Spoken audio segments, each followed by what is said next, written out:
पीढ़ी की बात करती है कि एक शिव भक्त, एक भगवान शंकर की कथा सुनने वाला, शिव महापुराण की कथा को श्रवण करने वाला एक भक्त जिस गांव में जाता है, कथा सुनने के बाद अपने अपने नगर को आप जाओगे, अपनी कॉलोनी में जाओगे, अपने मोहल्ले में जाओगे, अपने घर को जाओगे, कोई घर का व्यक्ति नहीं आया, कोई गांव का व्यक्ति नहीं आया, कोई खेड़े का व्यक्ति नहीं आया, अगर आपके जाने पर आपके मुख का भी दर्शन कर लेता है तो उसकी भी 71 पीढ़ी पार उतरती चली जाती है। इतना प्रमाण शिव महापुराण के अंदर, इतना प्रमाण। शंकर भगवान पर चढ़े हुए जल का इतना प्रमाण है कि ना जाने कितने ताप, कितने पाप शंकर पर चढ़े हुए जल का आचमन करने से, सींचन कर लेने से, एक बेलपत्री को मात्र मस्तक पर रख लेने से, लगा लेने से ना जाने कितने कितने पाप समाप्त हो जाते, कितने पाप। अब ये इस बेटी ने लिखा ना इस पत्र में, मेरा बेटा 5 साल का होने के बाद भी 5 साल जैसा नहीं।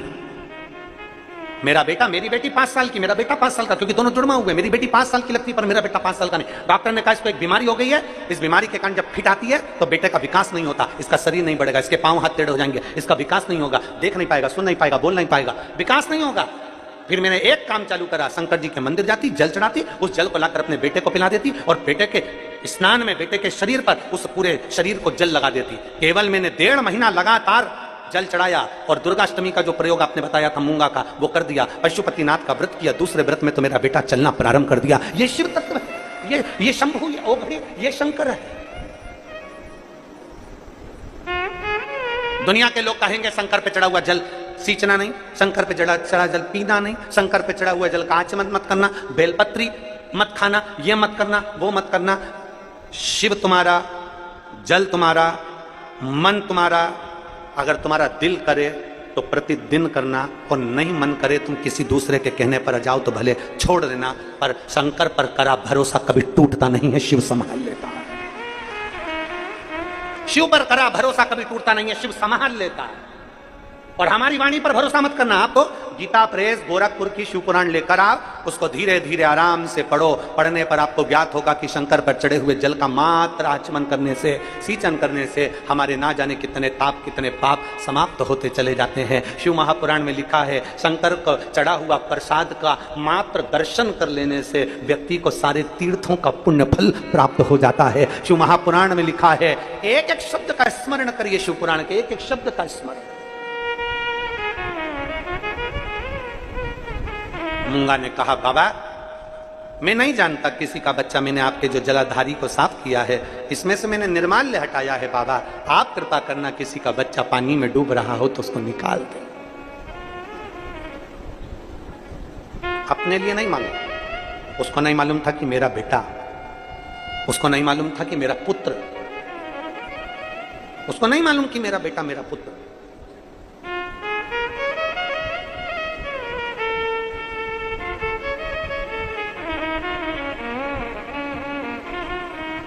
एक व्यक्ति ने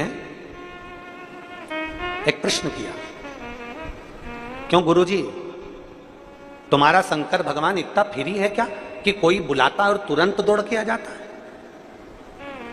तुम्हारा भोलेनाथ इतना फ्री है क्या कि कोई भक्त ने जल चढ़ाया, मांगा और उसे मिल गया? और मांगने का ही तो प्रमाण है ये इतने पत्र ढेर लगे जिनको पढ़ ही नहीं पा रहे।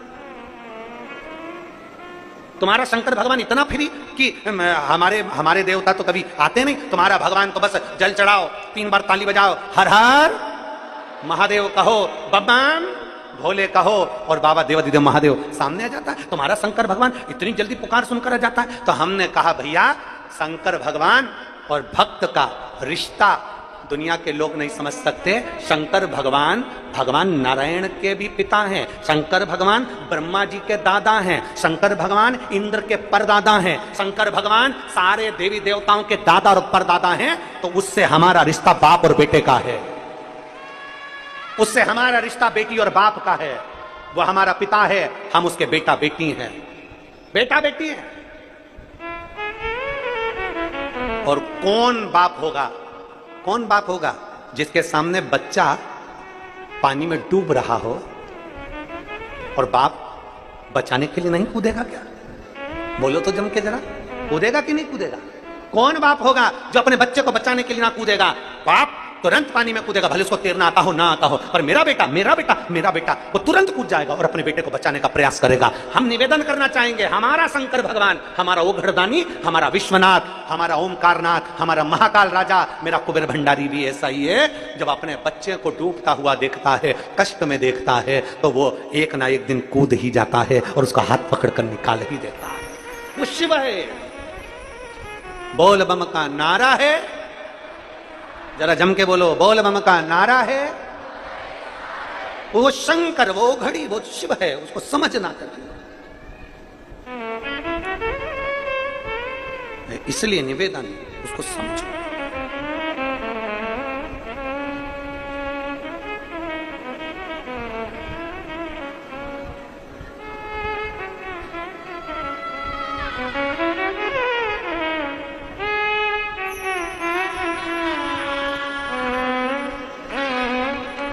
करते रहोगे तो जीवन में एक आनंद की लहरता उत्पन्न होती रहेगी। हमने पहले भी कथा में कहा कि हिंदू राष्ट्र बनने में देरी नहीं है, पर सबसे पहले आपको और हमको हिंदू राष्ट्र बनाने के लिए आपको और हमको हमारे दिल में राष्ट्र भक्ति को जागृत करना पड़ेगा, गौ माता की सेवा करना पड़ेगी और मस्तक पर तिलक लगाना पड़ेगा और देवालय शिवालय में जाना चालू करना पड़ेगा।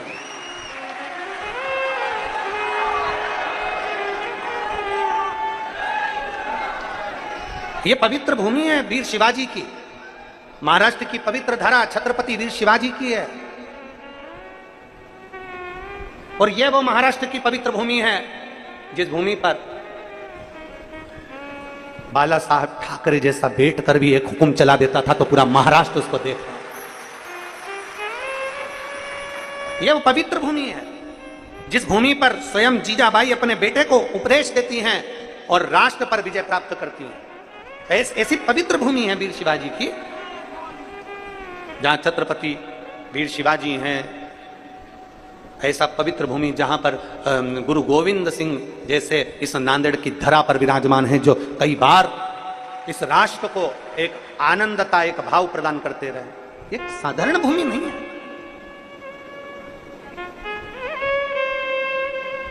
कभी आपने विचार करा कि गुरु गोविंद सिंह जी कल हम गए, परसों के दिन कल हम लोग जब दर्शन के लिए परसों पहुंचे माथा टेकने के लिए, तो बड़ा एक तेज, बड़ा एक आनंद था भूमि पर। तो कभी विचार करिएगा, कहाँ पंजाब, कहाँ नांदेड़, और मेरे गुरु गोविंद सिंह जी इस पवित्र धरा पर माँ गोदावरी के तट पर आए, और अगर उनके प्राण इस भूमि पर अगर गए हैं तो जरा विचार करिएगा, ये धरा कोई साधारण नहीं हो सकती, ये भूमि कोई साधारण नहीं।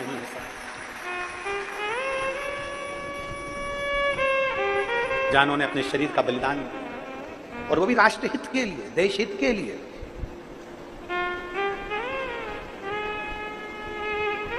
एक विश्वास अपने भीतर करिए। मूंगा भगत ने कहा कि मैं नहीं जानता किसका बच्चा है। मंदिर में सेवा करना, मंदिर में चाकरी करना, मंदिर में झाड़ू लगाना, पोछा लगाना, सेवा करना, कथा में आओ तो बन सके तो थोड़ी सी सेवा करना, बन सके तो थोड़ी सेवा करना। और भगवान अगर तुम्हें धन दिया है तो प्रयास करना कि किसी प्यासे को पानी पिला सको, किसी भूखे को भोजन करा सको, यह भी प्रयास करना, ये भी प्रयास है। और फिर निवेदन है जितने भी पानी पिलाने वाले हैं उनको भी कि प्रयास करना कि ये जो अंदर बैठे हैं ये तो छांव में बैठे हैं, पानी जो धूप में बैठे हैं उनको पिलाने का प्रयास करना, जो 4 घंटे 6 घंटे से लगन लगाकर बैठे हुए हैं कि हम कथा सुनना है, जहां जगह मिल जाएगी, छाता लगाया बैठ गए, कथा कर तत्व ग्रहण किया। हटाते हुए निर्माल्य को पानी में से हटाया। कोई बच्चा डूब रहा हो तो मैं निवेदन करूं बाबा उसको बचा लेना। इनको नहीं मालूम कि मेरा ही बेटा पानी में डूब रहा है, इनको नहीं मालूम कि मेरा पुत्र है।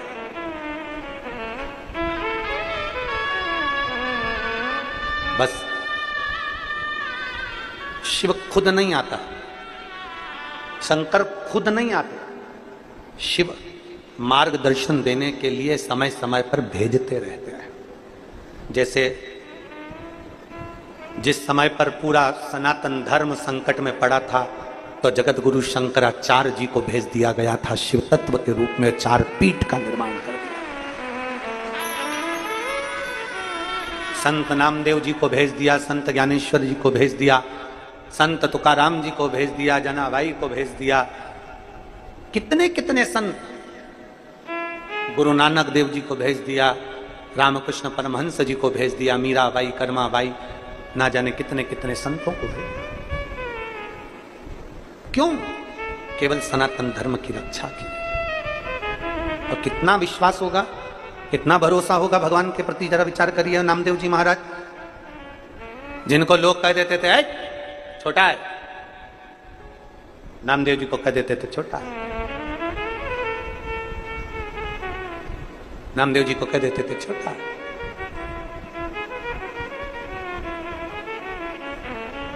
गुरु ग्रंथ साहिब में 60 पद श्री नामदेव जी महाराज के लिए है। गुरु ग्रंथ साहिब में 60 पद, क्योंकि नामदेव जी महाराज ने पंजाब की भूमि पर पहुंचकर नामदेव जी महाराज ने गुरु नानक देव जी के चरणों का स्मरण करते हुए गुरु नानक देव जी के साथ में बैठकर उनकी संगत में नामदेव जी महाराज ने भगवान राम जी का गुणगान करते हुए संतों का गुणगान किया।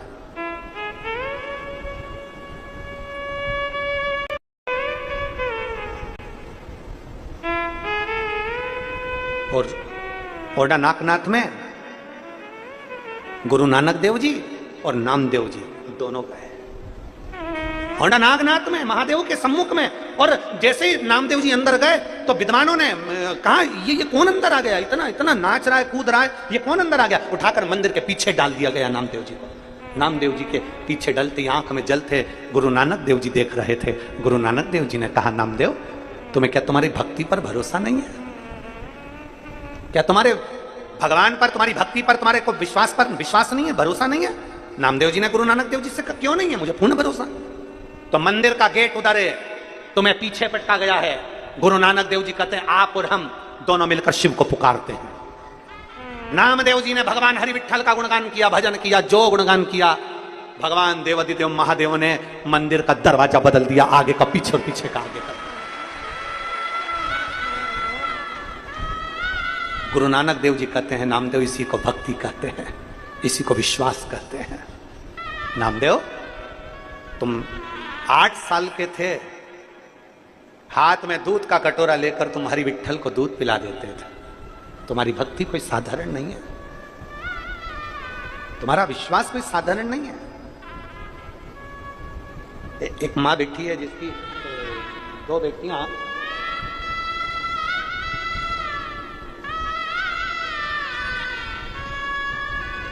मेरा नाम अर्चना प्रकाश काकड़े है, मैं रूई गांव, जिला बीड़, महाराष्ट्र की रहने वाली हूँ।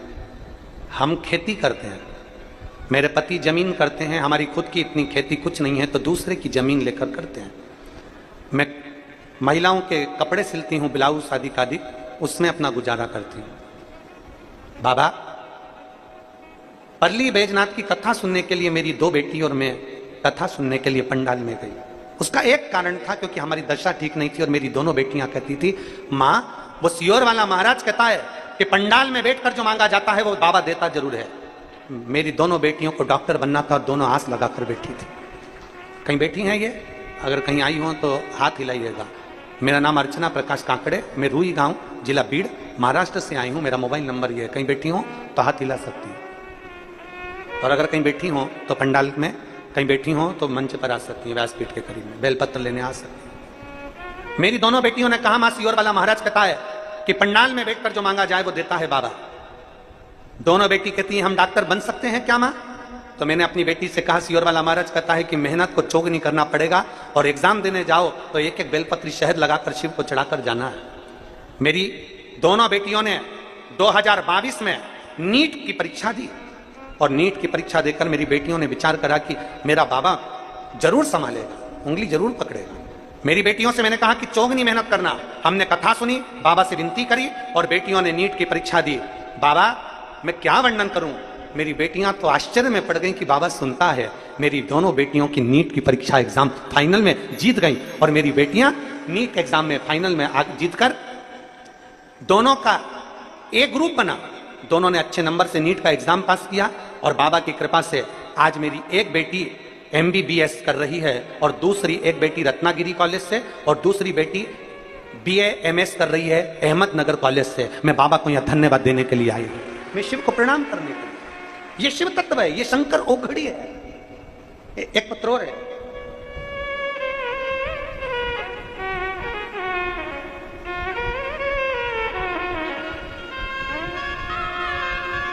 मेरा नाम सत्यभामा गवली, मेरे पति का नाम ज्ञानेश्वर गवली।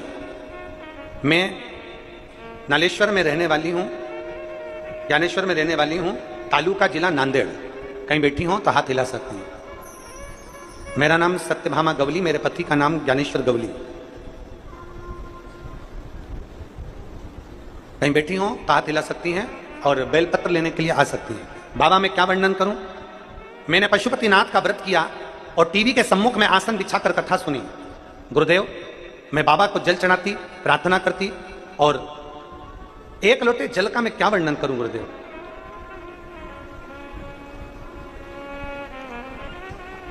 मैं रोज मंदिर जाती, बाबा को एक लोटा जल चढ़ाती। आप कहते हैं कि खूब पढ़ाई करो और पढ़ाई के साथ में जब एग्जाम देने जाओ तब एक बेलपत्र चढ़ाकर जाना। गुरुदेव, एग्जाम के दिन बाबा को एक बेलपत्र शहद लगाकर चढ़ाकर गई और खूब मेहनत करी। मेरे बेटे ने एक बेलपत्र को शिव को समर्पित कर कर दुगनी चौगनी मेहनत कर कर, जब उसका बार बार एग्जाम दे रहा था नहीं हुआ, बेटे ने चौगनी मेहनत करी और मेहनत कर कर बाबा ने ऐसा कृपा कर दी कि आज मेरे बेटे की सरकारी नौकरी लगा दी। 15 अप्रैल 2024 को मेरे बेटे का इंडियन नेवी सरकारी नौकरी लग गई। मैं बाबा को यहाँ धन्यवाद देने के लिए आई। एक शिव भक्ति, एक शंकर के प्रति करा गया भरोसा, एक शंकर के प्रति करी गई दृढ़ता आपको मिलेगा। भगवान ब्रह्मा ब्रह्मलोक में रहते हैं, भगवान विष्णु बैकुंठ लोक में रहते हैं, पर मेरा शिव मृत्यु लोक में रहता है। और जो मृत्यु लोक में रहता है तो मृत्यु लोक की दशा को समझता है, समझता है। उसके आश्रित हो, उसके आश्रित। हम बहुत बड़ी गलती करते हैं। हम दुनिया वालों पर भरोसा करते हैं पर परमात्मा पर भरोसा नहीं करते। हम बाबाओं पर भरोसा करते हैं, हम कई महाराजों पर भरोसा करते हैं पर भगवान पर भरोसा नहीं करते। शिव पर भरोसा कर कर देखिए। गुरु नानक देव जी ने कहा कि 8 वर्ष में अगर आप हरि विठ्ठल को दूध पिला सकते हो तो क्या ये शंकर का मंदिर का द्वार नहीं बदल सकता? तुम्हारा विश्वास दृढ़ होना चाहिए, तुम्हारा भरोसा दृढ़ होना चाहिए। एक पत्र है,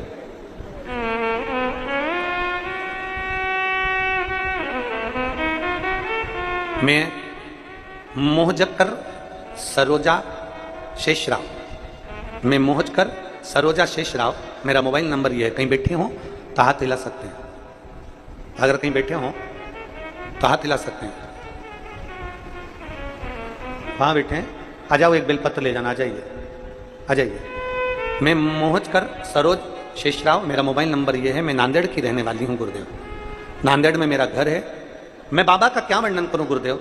एक बेलपत्र एक शहद में क्या बल होता है। मेरी बेटी नीट की परीक्षा दे रही थी और कई बार उसने एग्जाम दिया पर उसका एग्जाम क्लियर नहीं हुआ। मेरी बेटी हार गई। तब मैंने उसको कहा कि तू क्यों चिंता करती है। एक बार वो सियोर वाला महाराज कहता है कि मेहनत को चोगनी करो, अपना कर्म लगनता से करो और शंकर जी को एक बेलपत्र चढ़ाकर जाना, अब की बार नीट का एग्जाम तू दे। और मेरी बेटी ने खूब पढ़ाई करी गुरुदेव, और पढ़ाई करने के साथ साथ मेरी बेटी ने एक बेलपत्र शिव को लगाई, मोबाइल पर कथा सुनी और बाबा से प्रार्थना करा और शिव मंदिर जाना प्रारंभ करा। आज मेरी बेटी बाबा की कृपा से नीट एग्जाम को, फाइनल एग्जाम को पास कर ली।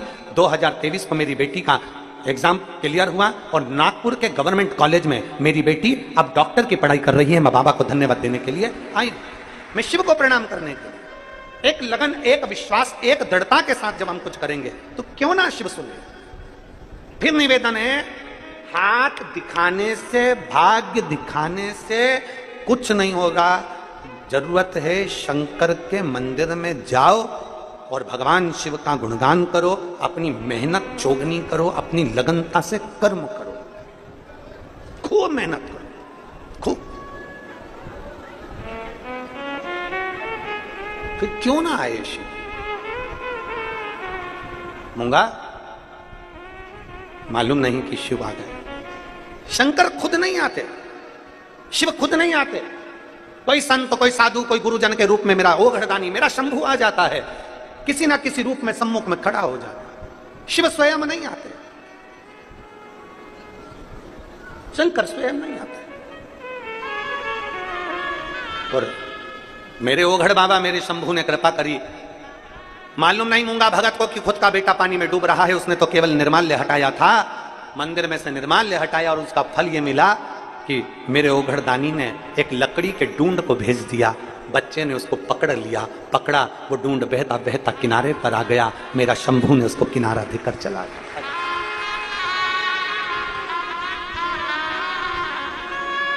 कभी नहीं आएगा मेरा ओघड़दानी सम्मुख में, कभी नहीं आएगा मेरा ओघड़दानी तो किसी ना किसी रूप में किसी ना किसी को भेजता रहेगा। ना नहीं है। एक पत्र और है, देखो इसमें पत्र में वर्णन आया।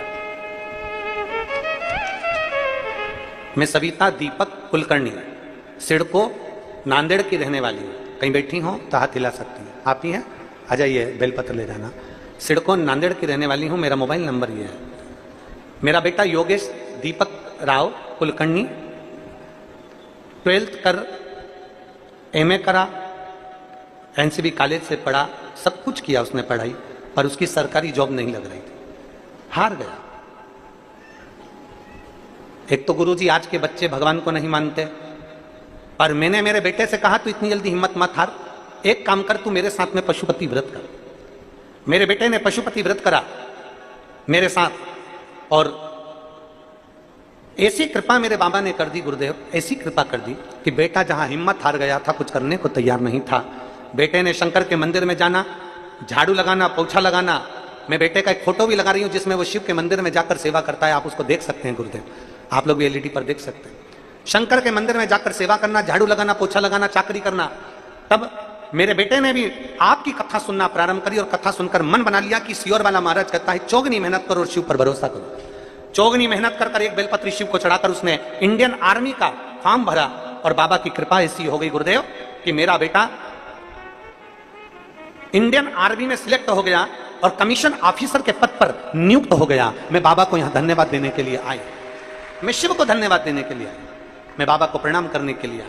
मेरे बेटे का जिस पद पर नियुक्त हुआ उसकी फोटो भी लगा रही हूं मैं। बाबा शिव तत्व की प्राप्ति इसी को कहते, भगवान शंकर ओघड़दानी की भक्ति इसी को कहते। एक विश्वास, एक भरोसे के साथ जब हम हमारी जिंदगी को जिए, क्यों ना शिव। कितने लोग हैं जो शंकर जी के मंदिर में रोज जल चढ़ाने जाते, जरा हाथ उठाओ जरा हाथ आगे से पीछे तक, जो जाते हैं सब रख लो, बहुत जोरदार रखिए, रखिए, जाना चाहिए।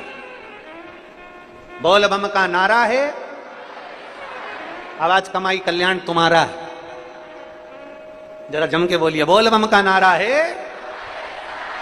जाना चाहिए शिव मंदिर, शिवालय, रोज एक लोटा जल चढ़ाओ रोज। और मेरा इन सभी जो बच्चे डॉक्टर बने हैं, जो बच्चे इंजीनियर बने हैं, जो बच्चे अच्छे उच्च पद पर बैठे हैं, जो बच्चे इंडियन आर्मी में, कोई इंडियन नेवी में, जिन जिन बच्चों का सिलेक्शन हुआ है, इन सब बेटा बेटियों से निवेदन है, मेरे शंकर ने आपको काबिल बनाया है, तो इतना याद रखना, अपने जीवन में अपनी कुर्सी का, अपने पद का कभी अहंकार मत करना, दूसरे की हेल्प जरूर करना। अपनी कुर्सी का, अपने पद का कभी अभिमान मत करना, दूसरे का सहयोग करना। ये कुर्सी और ये पद तो धीरे धीरे कर कर जाता रहता है। कुर्सी और पद किसी का नहीं हुआ, कभी किसी का है, कभी किसी का है। अगर बन सके तो अपनी वर्दी का, अपनी कुर्सी का, अपने पद का, अपनी प्रतिष्ठा का सदुपयोग करो। कहीं बन सके तो सनातन धर्म को जोड़ने का प्रयास करो, क्योंकि एक दिन तो ये कुर्सी पद सब चले जाएंगे। प्रयास करो। दांत बहुत अकड़ते हैं तो मरने से पहले सबसे पहले गिरते हैं। जिह्वा नम्र रहती है, मरने तक भी टूट कर नहीं गिरती, वो अजर अमर रह जाती है। जैसी की जैसी माता पार्वती जी का मंगल विवाह हुआ। भरोसा कितना पक्का होता है, जरा विचार करिएगा। कितने जन्म माता पार्वती जी के चले गए, कभी सती बनकर, कभी उमा बनकर, कभी कात्यायनी बनकर, कभी कुष्मांडा बनकर, कभी स्कंदा बनकर, ना जाने कितने कितने जन्म माता पार्वती जी के चले गए, कितने जन्म। पर अब की बार पार्वती मैया जब बाल्यावस्था में थी, देवऋषि नारद के मुख से माता पार्वती जी ने जब सुन लिया था कि अगर शिव को पाना है तो भगवान शंकर की भक्ति करना है, तो पार्वती जी ने ये विचार कर लिया था, पार्वती जी ने ये चित्त वृत्ति में धर लिया था, माता पार्वती जी ने अपने मन में ये बात उतार ली थी कि अब मेरे को शंकर को तो पाना ही है, पर अब जो बार बार मेरी मृत्यु हो रही है, पुनरपि जननम पुनरपि मरणम, बार बार जन्म और मरण के प्रपंच में जो मैं फंसी हुई हूं, इस जन्म और मृत्यु से मैं परे हो जाऊं, जन्म और मृत्यु से मैं परे। जन्म और मृत्यु से मैं दूर हो जाऊं। कलम यजमान परिवार श्री डॉक्टर शिवराज नांदेड़कर जी को और प्रशांत पातेवर जी को, दोनों को हम कल बोल रहे थे कथा में कि आप लोगों के भाग्य बड़े प्रबल हैं। एक तो मराठी सावन का महीना, दूसरा माँ गोदावरी का तट, और तीसरी यशु महापुराण की कथा। कहीं जीवन में पूर्वजों का पुण्य होगा प्रबल, जो फल प्राप्त होगा। अगर मिले मनुष्य का शरीर, पार्वती जी ने विचार कर लिया, सती बनकर, उमा बनकर, कात्यायनी बनकर, कुष्मांडा बनकर, स्कंदा बनकर मैंने ना जाने कितने कितने जन्म निकाल दिए, पर अब मेरा विश्वास पक्का करूंगी, मेरा भरोसा पक्का करूंगी, और अब दूसरा जन्म नहीं, अब केवल ये जन्म मेरा आखिरी हो, और मैं जैसे शिव अमर हैं वैसे मैं भी अमर हो जाऊं। मैं फिर कहीं प्रपंच में, कहीं व्यर्थ में पड़ू ना, मैं भी अमर हो जाऊं।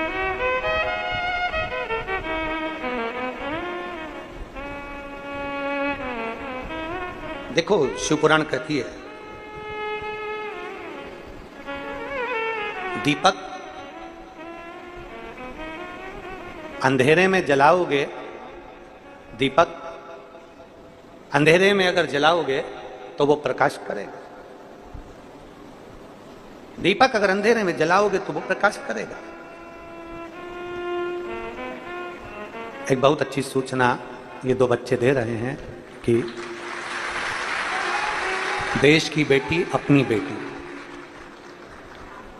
प्रत्येक, हमने पहले दिन की कथा में भी कहा था कि बेटियों को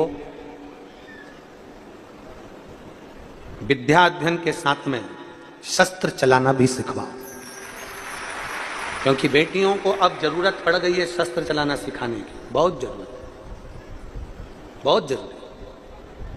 शिव कथा कह रही है, माता पार्वती जी ने अपने चित्त में, अपनी वृत्ति में, ये मन में ले लिया कि मुझे अब भगवान शंकर के साथ में रहना है। पहले सती बन गई, उमा बन गई, कात्यायनी बन गई, कुष्मांडा बन गई, स्कंदा बन गई, बार बार जन्म लेती हूँ, बार बार प्राणों को त्यागती हूँ। अब मेरा कोई जन्म, अब फिर कोई मृत्यु अब नहीं होना चाहिए। अब मैं शिव की भक्ति में ऐसी रम जाऊं कि फिर मेरा कोई जन्म ना हो, फिर कोई जन्म।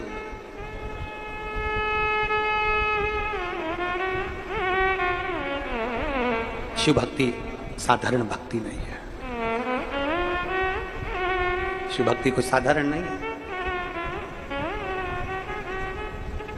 मेरे राम ने, मेरे भगवान कृष्ण ने भी शिव भक्ति को धारण किया है, साधारण नहीं है।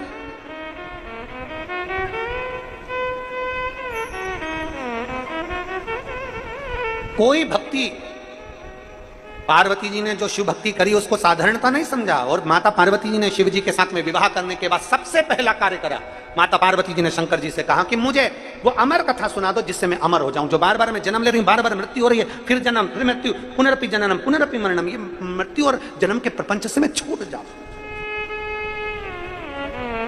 जन्म और मृत्यु के प्रपंच से मैं छूट जाऊं, ऐसी ऐसी कृपा। शिव जी ले गए पार्वती को अमर कथा श्रवण कराने के लिए शंकर, और वो कहते हैं ना महाराज, भोलेनाथ सुना दो ऐसी कथा जिसे सुनकर मैं भी अमर, जिसे सुनकर मैं भी अमर हो। जिस संसार में दुख आया, राजा हरिश्चंद्र जी का दुख राजा हरिश्चंद्र जी को काटना पड़ा, स्वयं दशरथ जी का दुख स्वयं दशरथ जी को काटना पड़ा, स्वयं वसुदेव जी का दुख स्वयं वसुदेव जी को काटना पड़ा। संसार में अगर जन्म लिया है, अपने कर्म का भोग अपने को भोगना पड़ेगा। तुम चाहे दुनिया के लोगों को कितना भी हाथ दिखाओ, तुम्हारे हाथ दिखाने से तुम्हारा दुख नहीं कटेगा, तुम्हारा दुख कटेगा तुम्हारे कर्म करने से, तुम्हारी लगन से, मेहनत करने से, तुम्हारा परिश्रम करने से। मृत्यु लोक में अगर जन्म लिया है तो अपनी मेहनत को 4 गुना बढ़ा दो, अपनी मेहनत को 4 गुना बढ़ाओ। अभी तक जितना सीए बनने के लिए जो एग्जाम दे रहे थे, रिजल्ट पास नहीं हो रहा, अब की बार ऐसी पढ़ाई करूंगा कि 4 गुना मेहनत। इंजीनियर बनने के लिए मैं कर रहा था, डॉक्टर बनने के लिए मैं कर रहा था, आईएएस ऑफिसर बनने के लिए मैं कर रहा था, अपनी मेहनत को 4 गुना बढ़ाओ। जब अपनी मेहनत, लगन 4 गुना बढ़ेगी तो यह निश्चित है कि तुम्हारी मेहनत के साथ में वो डमरू वाला अपना हाथ पकड़ेगा और तुम्हें आगे बढ़ा कर ले जाएगा। आपकी मेहनत आपको अग्रण्य लेकर जाएगी। दुनिया का कोई महाराज, दुनिया का कोई बाबा संसार में जन्म नहीं लिया जो तुम्हारा दुख काट दे। अपने दुख को अपने को काटना है, अपना भजन अपने को करना है। हमने पहले भी कथा में कहा था, अगर हमारे को खांसी आई तो हमको खांसना पड़ेगा, हमको छींक आई तो हमको छींकना पड़ेगा, हमारे पेट में दर्द हुआ तो गोली हमको खाना पड़ेगा। उसी तरह हमारे जीवन में दुख आया तो कोई दुख नहीं काटेगा हमारा दुख, हमें शंकर को एक लोटा जल चढ़ा चढ़ा कर अपनी मेहनत कर कर काटना पड़ेगा। अपना दुख अपने को काटना, कोई दूसरा नहीं काटने वाला। किसी की सामर्थ्य नहीं कि तुम्हारे दुख को काट दे। के बैठे रहोगे, कोई काम नहीं करोगे तो पैसा आ जाएगा क्या? जम के बोलो जरा। नहीं, कोई महाराज अपने लाकर का धन तुमको लाकर दे देगा क्या?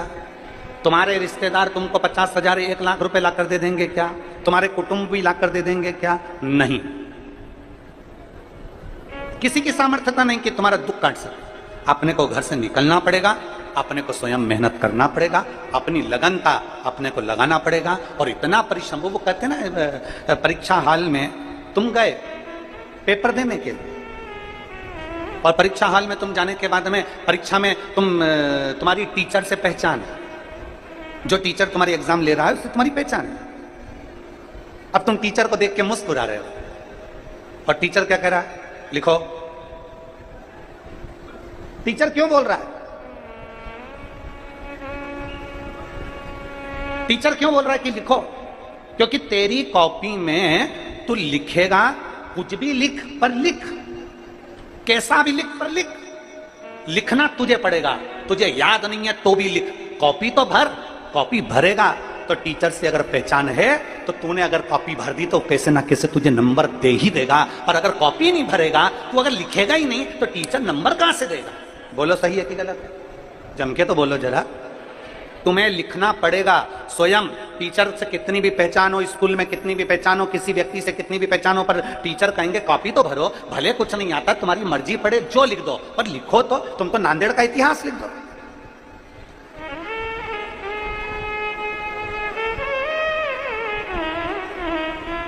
तुम तो लिख दो नांदेड़ का इतिहास की 7 दिन की कथा में से 2 दिन इंद्र देवता ने लिए, उसमें क्या दिक्कत है? पर तुम भी गजब हो रहे। पूरे नांदेड़ वाले समझ रहे थे कि तुम सब अपने अपने घर चले गए, पर तुम्हें जैसे ही सुगंध मिली और तुम वापिस आके इतनी संख्या में, लाखों की संख्या में फिर पहुंच गए। गजब। प्रणाम है नांदेड़ वालों को, प्रणाम। आपकी भक्ति को, आपके विश्वास को और आपकी शुभ भक्ति को नमन करता हूं मैं, जो आपके भीतर एक शंकर के प्रति जो भक्ति विराजमान। शिव भक्ति। लिखना पड़ेगा तुमको, कॉपी भरना पड़ेगी तुमको, कुछ भी लिखो पर लिखो। और घर के लोग क्या कहते हैं आपसे? एक बेटे से एक मां, एक बेटे से एक बाप क्या कहता है? कुछ भी कर, पर काम कर। घर से जा, काम कर। तो मैं किसी किराने की दुकान पे काम करूं, कपड़ा की दुकान पर काम करूं, पेट्रोल पंप पे काम करूं, मैं यहां काम करूं कि कहां? तू कुछ भी कर पर काम कर। काम करेगा तो कुछ तो मिलेगा। शिव महापुराण की कथा कहती है, परीक्षा हाल में हाथ पर हाथ रखकर मत बैठे रहो, कुछ भी लिखो, कॉपी तो भरो। उसी तरह संसार में आए हो तो आने के बाद अपना कर्म करते रहो, और इन हाथों से 2 लोटा जल, 1 लोटा जल शिव जी को चढ़ाते रहो, अपना कर्म करते रहो, नंबर वो दे ही देगा। वो नंबर देने में पीछे नहीं हटता। बस अपनी लगन, अपनी मेहनत आपको करना। परीक्षा हॉल में अगर हाथ पर हाथ रखकर बैठ गए, कुछ नहीं लिखा, तो नंबर नहीं मिल सकते। नंबर नहीं मिल सकते तो तुम पास नहीं हो सकते। थोड़ी सी मेहनत तुम्हारी है, थोड़ी मेहनत हाथ की, बाकी कृपा भोले नाथ की। थोड़ी मेहनत आपको करना पड़ेगा। मेहनत आपको। कृष्ण में कोई गड़बड़ी नहीं थी। गुरु जी, भगवान कृष्ण अमेरिका में क्यों पैदा नहीं हुए?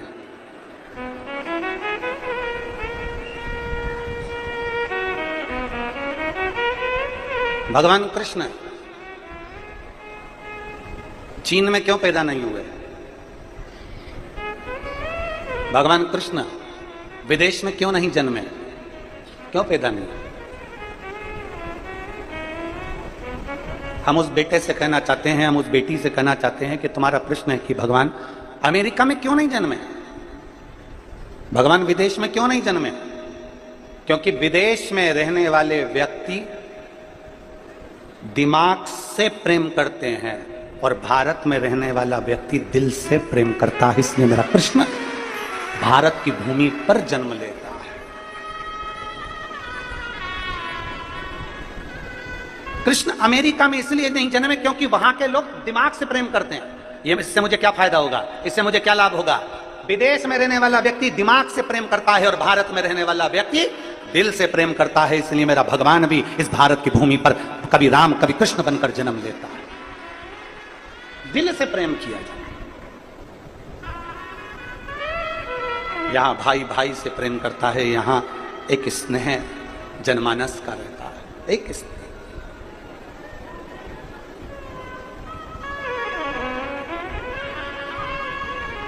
एक भारत का बच्चा विदेश का बच्चा बोला कि मेरे देश ने कितनी तरक्की करी। विदेश का बच्चा बोला मेरे देश ने कितनी तरक्की करी, हमारे यहाँ शादी ईमेल से हो जाती है। आज के ज़माने में शादी ऑनलाइन ईमेल से हो जाती है। भारत का बच्चा बोला तुम्हारा देश कितनी भी तरक्की करा हो और तुम्हारे यहाँ शादी कितनी भी ईमेल से होती हो, पर मेरे भारत में तो शादी आज भी फीमेल से ही होती है। तुम्हारा देश कितनी भी उन्नति करा हो और तुम्हारे यहाँ शादी भले ईमेल से होती हो, पर मेरे देश में भारत में तो शादी आज भी फीमेल से ही होती है। भारत भारत है।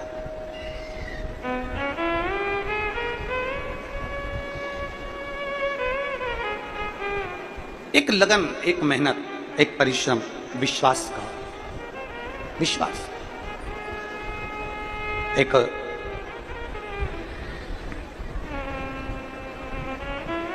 एक बड़ा सुंदर सा चरित्र है। एक मूंगा भगत था जिसका नाम मूंगा था, मूंगा भगत। और दक्षिण का रहने वाला था। बड़ा सरल था, बड़ा सहज, बड़ा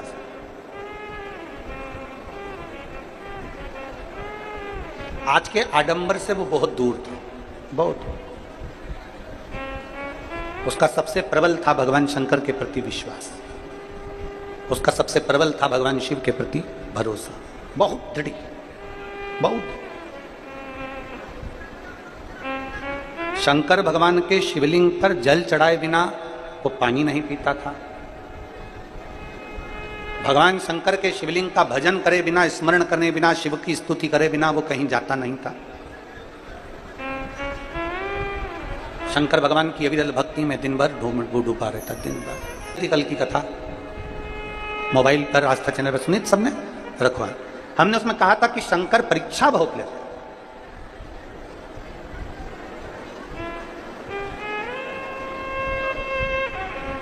बहुत परीक्षा लेते।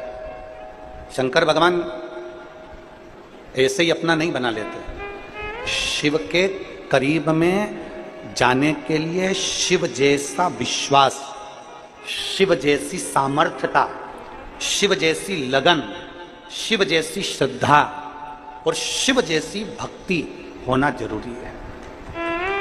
शंकर के करीब में जाने के लिए शिव जैसा अगर विश्वास नहीं है तो शिव के करीब में आप नहीं जा सकते, पहुंच ही नहीं सकते। विश्वास।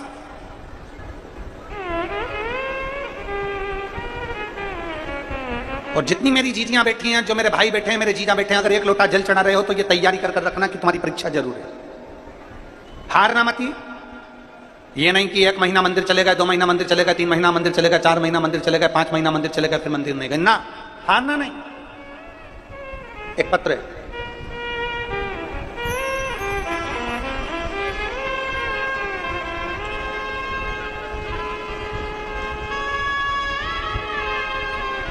सो अरुणा अजय येवले निवासी, ठीक है, दिख गए, हाथ हिला दो। बच्चे आए हैं क्या साथ में? बच्चे लोग आए हैं क्या साथ में? अगर आए हों तो यहां व्यासपीठ पे ले आओ। गुरुदेव, मेरी बेटी की शादी को 11 साल हो गए थे, संतान का सुख नहीं था। मेरी बेटी विदेश में आबू धाबी को जॉब करती है और दामाद भी वहीं रहते हैं। मेरी बेटी आपकी कथा यूट्यूब पर सुनती है, छुट्टी के दिन शिव मंदिर जाकर 1 लोटा जल चढ़ाती है। मैंने नागपुर में जब आपकी कथा हुई तो मैंने अपनी बेटी से कहा कि मैं यहां पर कथा पंडाल में बैठ के सुन रही हूं और तू अबू धाबी में बैठकर उस कथा का लाभ ले। मेरी बेटी ने अबू धाबी के ऐसा कोई हॉस्पिटल नहीं था जिसमें जांच नहीं कराई, चेकअप नहीं कराया, फिर भी उसको संतान का सुख 11 साल तक नहीं आया। तब मैंने मेरी बेटी के लिए और मेरी बेटी ने अपने गर्भ से संतान हो उसके लिए मोबाइल पर, यूट्यूब पर मोबाइल को रखकर आसन बिठाकर कथा को श्रवण करा।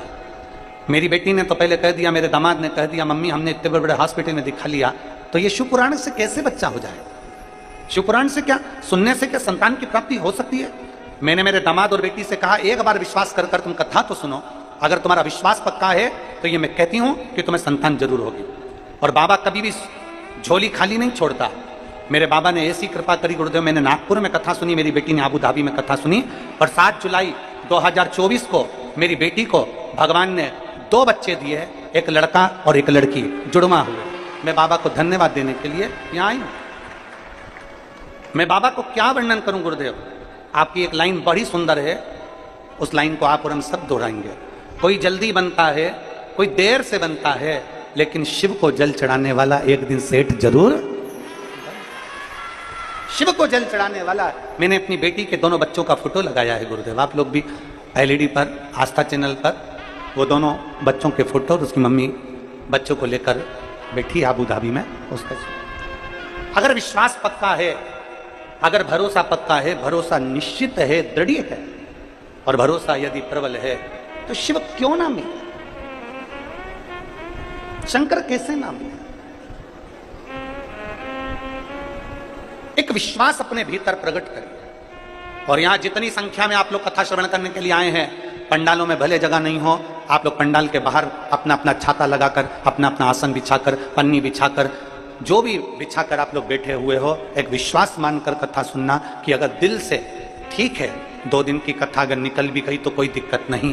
कहते हैं कि पीछे के दिनों में जब मेहमान जाते हैं तो कुछ ना कुछ बच्चों को देकर जाते हैं, तो मेरा बाबा तुमको भी देकर जरूर जाए।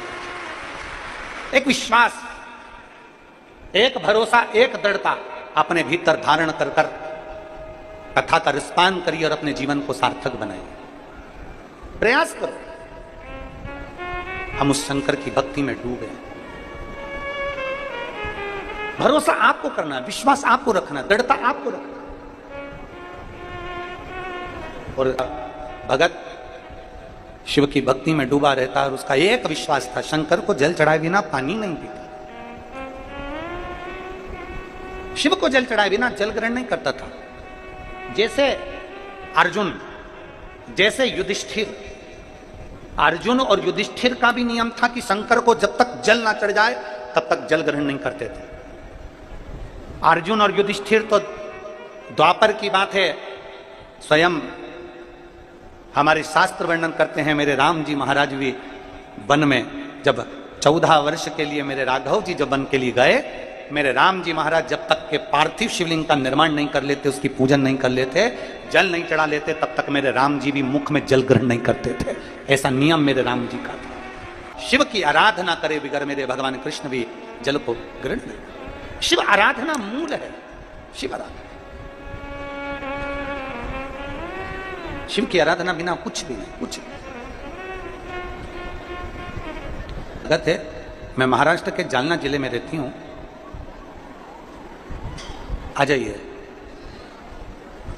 हाथ हिलाओ एक बार, बच्चे आए साथ में, आ जाओ, एक बेलपत्र ले जाना। आ जाइए। गुरुदेव, मुझे शादी के 6 साल निकल गए, संतान प्राप्ति नहीं हुई। 6 साल तक मैंने बहुत प्रयास करा, डॉक्टरों का इलाज भी करवाया, और बाबा की कृपा ऐसी हुई कि जब शिव की आराधना करना प्रारंभ करा तो बाबा ने मुझे संतान दी। और एक नहीं, आप कहते हो ना बाबा जब देता है तो छप्पर फाड़ कर देता है, मेरे बाबा ने मुझे 2 संतान दी। 6 साल के बाद मुझे जुड़वा संतान हुई, एक बेटा एक बेटी प्राप्त हुआ।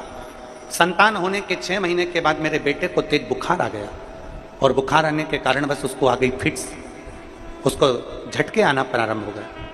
झटके जैसे आना प्रारंभ हुए, फिट आना प्रारंभ हुई, उसकी वजह से उसकी शरीर का ग्रोथ होना रुक गया। डॉक्टरों का इलाज करवाया तो डॉक्टर कहने लगे इसको फिट के कारण, मिर्गी के जो दौरे आ रहे हैं, फिट आ रहे हैं, इसके कारण बस अब इसका विकास नहीं होगा, ये धीरे धीरे ऐसा ही डल होता चले जाए। शरीर में बहुत तकलीफ होने लगी बच्चे को। मेरा बेटा धीरे धीरे करते करते करते करते करते करते 5 साल का हो गया, पर वो चल नहीं पाया। 5 वर्ष का बेटा जब चल नहीं सका, हिल नहीं सका, क्योंकि उसको शरीर में कोई ऐसी बीमारी लग गई जिसके कारण बस वो चलना फिरना बंद, उसका चल नहीं पाया। 6 महीने में उसको फिट आना चालू हुए और मेरा बेटा 5 साल का होने पर भी चल नहीं पाया। तो मैं बड़ी चिंता में पड़ गई। मेरी बेटी और मेरा बेटे में अंतर, बेटी तो चलती पर बेटा नहीं चलता। 5 साल तक बड़े से बड़े शहर के एक एक डॉक्टर के पास मैंने इलाज करवाया पर कोई जवाब नहीं था। फिजियोथेरेपी करवाई, कई तरह का उपचार करवाया, शरीर में कोई बदलाव नहीं आया। तब बाबा के भरोसे पर मुझे संतान हुई तो मैंने बाबा पर ही छोड़ दिया और मेरी जेठानी के कहने पर मैंने शंकर भगवान का जल लाकर अपने बेटे के शरीर को लगाना प्रारंभ करा। उसको जब शरीर को पोंछती, उसको स्नान कराती तो सबसे पहले शंकर के चढ़े हुए जल को उसको पिला देती, उसके शरीर पर लगा देती। मैं बाबा का क्या वर्णन करूं गुरुदेव। बाबा ने ऐसी कृपा करी कि बुधवार के दिन दुर्गाष्टमी थी और आपने एक मूंग और गुड़ का उपाय बताया था, वो हमने किया और पशुपतिनाथ का व्रत किया। और पशुपतिनाथ का जैसे ही तीसरा सोमवार हुआ मेरा बेटा चलना प्रारंभ हुआ और मैं बाबा को यहाँ नमन करने के लिए आई हूँ।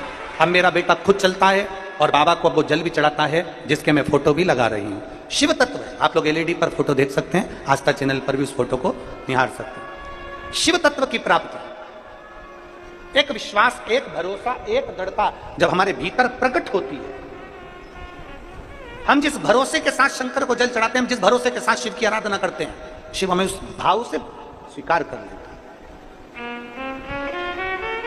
आप इतनी संख्या में आए हो, लाखों की संख्या है आपकी, बैठे हो, जहां तुम्हारी मर्जी पड़ गई आप वहां बैठ गए, छाता लगा लिया, बैठकर कथा कर सुन रहे। उस माँ ने लिखा कि मेरा बेटा 5 साल का होने के बाद भी 5 साल जैसा दिखता नहीं था, क्योंकि उसका शरीर डल होते जा रहा था। जिसको 6 महीने में फिट आना चालू हो जाए और रेगुलर 5 साल तक फिट आते रहे और थोड़ी थोड़ी देर में 2 दिन में, 5 दिन में, 8 दिन में, 3 दिन में फिट आ रहे, बच्चा डल होते गया होते गया। 5 साल का होने के बाद भी 5 साल जैसा नहीं दिखता, पर जब हम उसके आश्रित होते हैं, उसके आश्रित क्यों ना,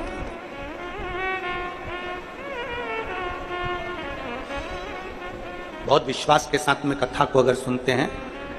ये वो बहन ने लिखा, नागपुर वाली ने, वर्धा वाली ने, कि हमने तो टीवी के सामने मेरी बेटी ने केवल मोबाइल रखा, आसन लगाया, आबू धाबी में उसका पति उससे कह रहा है कि ऐसा होता है क्या कि कथा सुनने से संतान की प्राप्ति हो सकती है क्या। उसका पति आबू धाबी में बोल रहा है और बेटी कह रही है कि मेरी मम्मी नागपुर में कथा सुन रही है और मैं भी यहाँ पर कथा सुनूंगी। और आबू धाबी में मोबाइल रखकर मेरी बेटी ने पूरी कथा, 5 दिवसीय कथा का लाभ लिया और मेरे बाबा ने सुना। विश्वास, भरोसा, दृढ़ता, इसमें सियोर वाले महाराज ने कुछ नहीं किया और सियोर वाले महाराज की सामर्थ्यता भी नहीं है कि कुछ कर दे। इसमें आपकी सामर्थ्यता है, इसमें आपका भरोसा है, इसमें आपका विश्वास है, इसमें आपकी दृढ़ता है। और जब भरोसा और विश्वास और दृढ़ता प्रबल होती है, जब विश्वास दृढ़ होता है, तो मेरा शिव मिलता जरूर। आ जाओ।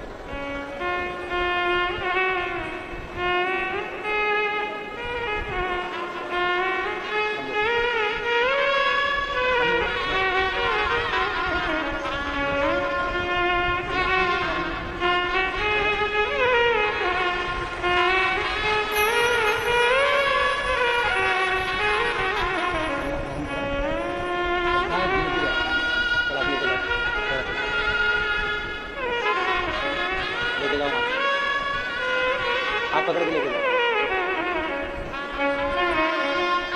हाथ पकड़ के लेके जाओ, हाथ पकड़ो उसका।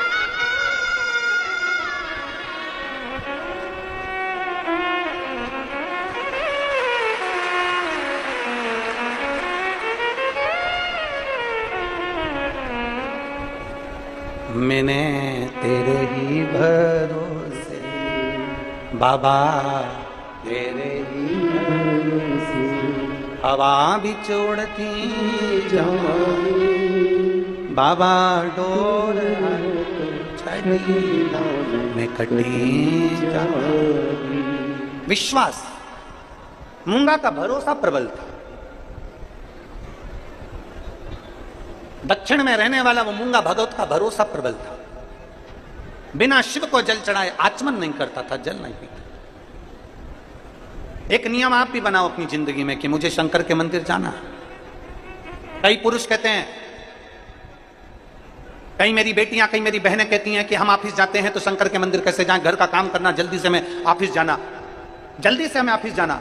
मेरा बेटियों से निवेदन है, मेरे भाइयों से निवेदन है, जो ऑफिस जाते हैं उनसे निवेदन है, शिव के मंदिर नहीं जा सकते तो एक काम जरूर करो, ऑफिस जाते समय घर से जब निकलो तो घर के पास में जो शंकर का मंदिर है उस मंदिर के सामने से उसके सामने मुस्कुराते हुए निकल जाओ तो भी मेरा शिव स्वीकार कर।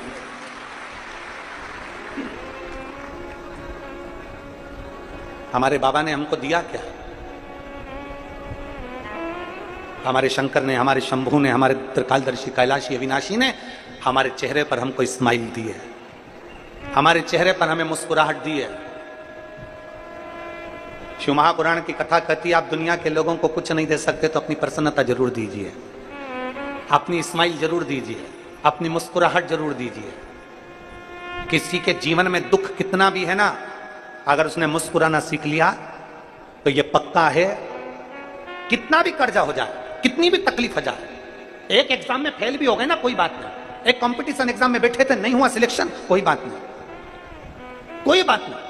अपने भीतर का विल पावर कमजोर मत होने दो, अपने बल को कमजोर मत होने दो। दुख है ना, कर्जा हो गया ना, तकलीफ आ गई ना, थोड़ा कष्ट आ गया ना, पीक नहीं हुई ना, फसल नहीं हुई ना, थोड़ा घाटा लग गया ना, कोई बात नहीं, अपने चेहरे की प्रसन्नता खत्म मत होने देना।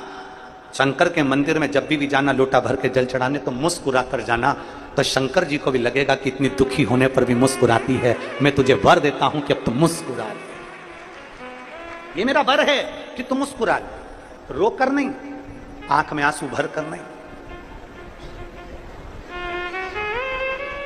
प्रसन्न रहे। जिंदगी का सबसे बड़ा सुख है प्रसन्नता। सीखो मेरे भगवान कृष्ण से। प्रसन्नता अगर सीखना है तो मेरे भगवान कृष्ण से सीखो, जिनकी सग्गी बुआ का लड़का 99 गाली दे देता है। सीखना है तो भगवान कृष्ण से सीखो, जिनकी सग्गी बुआ का लड़का 99 गाली दे रहा है और भगवान कृष्ण के चेहरे पर सल नहीं है और वो मुस्कुरा रहा है। केवल भगवान कृष्ण का जन्म उत्सव मनाना ही मूल नहीं है, भगवान कृष्ण की लीला को, भगवान कृष्ण ने जो गीता में कहा उन शब्दों को, भगवान कृष्ण ने जो ज्ञान दिया उन ज्ञान को अपने भीतर उतारना है। 99 गाली भगवान कृष्ण के बुआ के लड़के ने दे दी और भगवान कृष्ण के चेहरे पर सल नहीं था, मुस्कुरा रहे थे और 100 गाली पूरी हुई और उस बुआ के लड़के का सिर कट जाता है। भगवान कृष्ण की कथा कहती है, दुनिया के लोगों को गालियां देने दो, ताने कसने दो, अपशब्द कहने दो, तुम अपने चेहरे की स्माइल खत्म मत होने देना। जैसे मेरी बुआ के लड़के का सिर कटा, एक दिन उसका भी कट जाएगा। बकने दो, अपशब्द करा कहने दो, ताना दे रहा देने दो, गाली दे रहा देने दो। हम पहले भी कहते आए, आग लगे बस्ती में, जरा जम के बोलो, आग लगे बस्ती में अपन रहो मस्ती में, क्या किसको रोइए और चादर तान के सोइए। क्या करना आपने? अरे गुरुजी, हमारी वो रिश्तेदार ने हमको गाली दे दिया, शब्द कह दिया, मेरा पड़ोसी इतना जलता जब देखो जब जलता रहता है। गाड़ी खड़ी होती है, कहीं वो कचरा फेंक जाता है, गाड़ी खड़ी होती है, ऊपर से कहीं सब्जी डाल देता है। मेरा पड़ोसी इतना बेकार, मेरे रिश्तेदार ने ये कर दिया, मेरे रिश्तेदार ने वो कर दिया, मेरे पड़ोसी ने ये कर दिया, मेरी देवरानी ऐसा बोल दी, मेरी जेठानी ने ऐसा कर दिया, मेरी बुआ ने ऐसा कर दिया, मेरी ननंद आई थी उसने ऐसा बोल दिया, मेरे नंदोई ने ये कह दिया, मेरे रिश्तेदार ने ये कह दिया, मेरी मौसी ने ये कह दिया, मेरे मामा ने ये कह दिया। पूरी जिंदगी रोते रोते रोते रोते रोते रोते पूरा जीवन निकल गया। मुस्कुराओगे कब? कितना भी दुख हो, ननंद ताने दे रही है, नंदोई ताने दे रहा है, देवरानी ताने दे रही है, जेठानी ताने दे रही है, सास ताने दे रही है, रिश्तेदार ताने दे रहे हैं, अपशब्द कर रहे हैं, गाली दे रहे हैं, देने दो। तुम तो अपनी मस्ती में जियो, अपना टाइम क्यों बर्बाद करते हो? जितना तुम्हें ताने दिए जाए उतनी जोरदार खजूर की चोटी बना के पीछे जुड़ा बांध के चकाचक चलो। जितना ताना मिले, जितना मिले। कर्जे में हो गए, बहुत कर्जा हो गया, दुनिया के लोग अपशब्द कर रहे हैं, ताने दे रहे हैं, गालियां दे रहे हैं, कर्जे में हो गए, बिल्कुल प्लान मत करना कि कई लोग कहते हैं मैं बहुत कर्जे में हो गया, अब तो मैं मर जाऊं। तभी अभी बीच में हमने एक कोई नाम को मैसेज भेजा था, कोई एक पति पत्नी बहुत कर्जे में हो गए थे, कहीं उत्तर प्रदेश का था, और मालूम पड़े दोनों ने गंगा जी में कूद कर अपने प्राणों को त्याग दिया, और इतने कर्जे में। हम उनसे कहना चाहें, एक एक बेटा बेटी से निवेदन करना चाहें, ये कर्जे में होने के बाद मरना इसका सोल्यूशन नहीं है। कर्जे में हो गए ना, कर्जा किसने करा? तुमने। चुकाओगे कौन? तुम। तो थोड़ी मेहनत ज्यादा करिए, परिश्रम ज्यादा करिए, और बाबा पर भरोसा ज्यादा करिए। एक ना एक दिन वो कर्जा चूकेगा और तुम आनंद से अपनी जिंदगी जिए। क्यों? मैं बड़ी दुखी हो गई, अब मैं मर जाऊं तो अच्छा। क्यों मरना? मेरे घर के लोग बहुत अपशब्द कहते हैं, गुरुजी मैं बहुत तकलीफ में हूं। हम कह रहे हैं, वो अपशब्द कर रहे हैं तो तू तकलीफ में क्यों है? वो जितनी गाली दे तू उतना जोरदार पराठा बना के खा आलू का। और हमारे महाराष्ट्र में तो पूरण पोली बनती है, और वो भी आमठी के साथ। और महाराष्ट्र के लोग जैसा दुनिया में कोई नहीं हो सकता, ये समय समय पर मिर्ची का ठेसा भी बना देते हैं। और तू अभी से घबरा रही है? घबरा रही तो एक मुंह से शब्द मत कह। सास गाली दे रही है, परिवार वाले गाली दे रहे हैं, आप शब्द कर रहे हैं, मुख से एक शब्द नहीं निकलना चाहिए। अंदर जाओ, मिर्ची का ठेसा बनाओ, मिर्ची रखो और कूट कूट के ठेसा बनाओ। मुंह से मत बोलो, मिर्ची का ठेसा बनाओ और एक बगार जोरदार लगाओ। जब बाहर दास जाए आछी आछी, तब लोगों को मालूम पड़े गुस्से में है, ठेसा है, गुस्से में।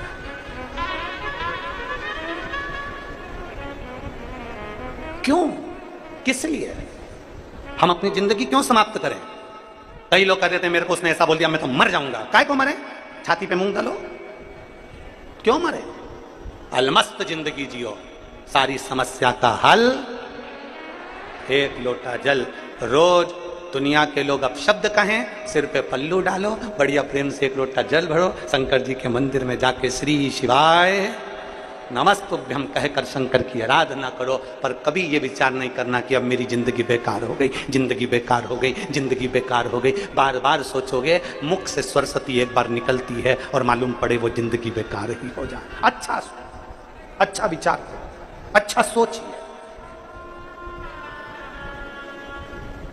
अच्छा सोचिए। एक पत्र है,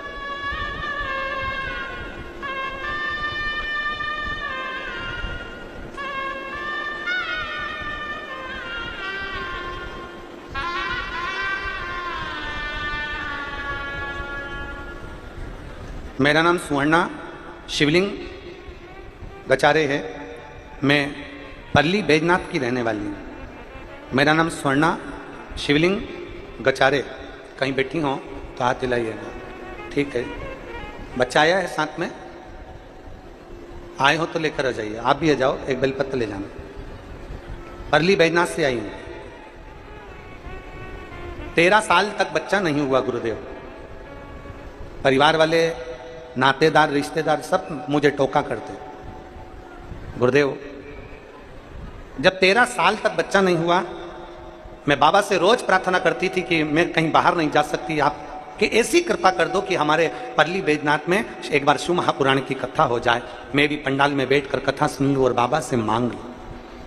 जब पल्ली बैजनाथ में आपकी कथा हुई, सोमानी जी कथा कराए, तब मैंने पंडाल में बैठकर कथा सुनी।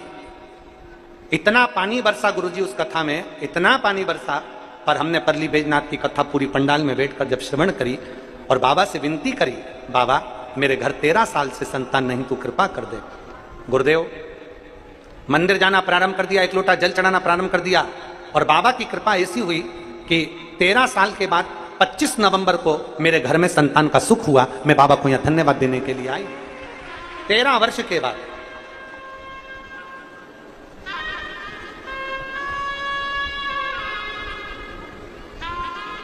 गुरुजी, आप कहते हो ना कि कथा में आओ, पंडाल में आओ तो सेवा करो।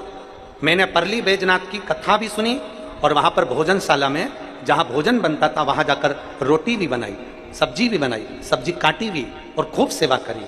मुझे लगता है, आप कहते हो कि सेवा का फल बाबा देता है, तो मुझे लगता है कि मेरे बाबा ने जो मैंने सेवा करी थी उसका फल मुझे 13 साल बाद प्रदान कर दिया। मैं बाबा को नमन करती हूँ, बाबा को प्रणाम करती हूँ। एक विश्वास, एक भक्ति, एक दृढ़ता हमारे भीतर हो।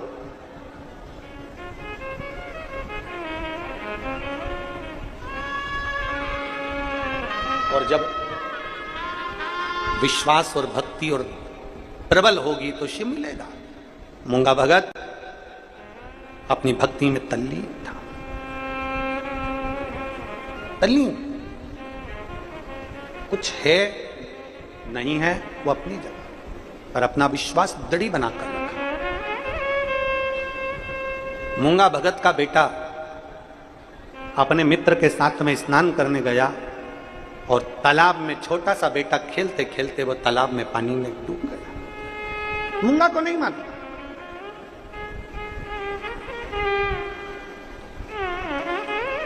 मूंगा की पत्नी तालाब के किनारे पर वस्त्र धो रही है।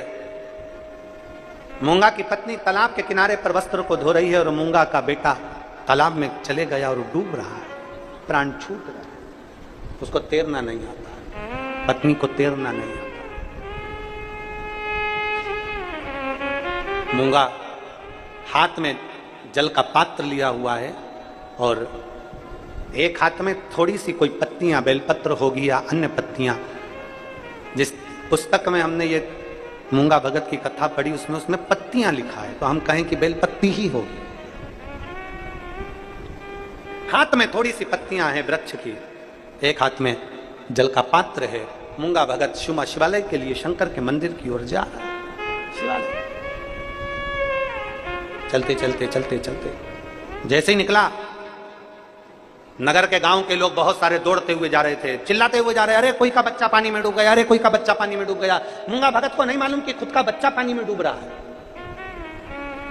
मूंगा भगत को नहीं मालूम कि मेरा बेटा पानी में डूब रहा है। चले जा रहे हैं, अरे किसी का बेटा पानी में डूब गया, अरे किसी का बेटा पानी में डूब गया, अरे किसी का बेटा पानी में डूब गया। उसकी माँ भी साथ में खड़ी हुई है और बेटा पानी में डूब रहा है। पूरा गांव भागे चले जा रहा है, पूरा गांव चिल्लाते चिल्लाते जा रहा है। मूंगा भगत अपने हाथ में जल का पात्र है, बेलपत्र है, भगवान शंकर का नाम लेते लेते थोड़ा सा शब्द उसके कानों में गया कि किसी का बच्चा पानी में डूब रहा है। मूंगा भगत ने शब्द सुना और शब्द सुनते से पानी हाथ में पड़ा हुआ है, पत्तियां हाथ में रखी हुई है, शिव शिव शिव शिव शिव शिव कहता हुआ चलता शिव।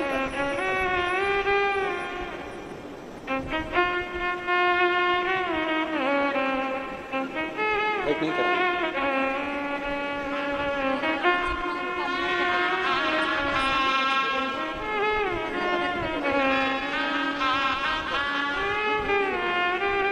बहुत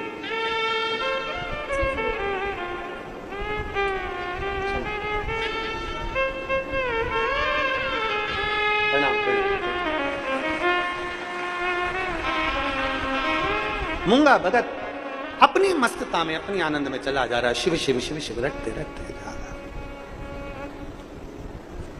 शिव का स्मरण करते चले जा रहा। उसके स्मरण में नहीं है कि मेरा बेटा पानी में डूब रहा है। मूंगा भगत के हाथ में जल है, उसको लगा गांव के लोग तो ऐसे ही चिल्ला रहे होंगे, ना जाने किसका बेटा पानी में डूब रहा है। मूंगा, इतना गांव का लोग जा रहा है, कोई तो बचा लेगा। मूंगा चला शिव मंदिर की ओर, शिवालय में पहुंचा। उसको नहीं मालूम कि मेरा बेटा पानी में डूब रहा है। उसकी तलमस्त भक्ति, भरोसा, विश्वास।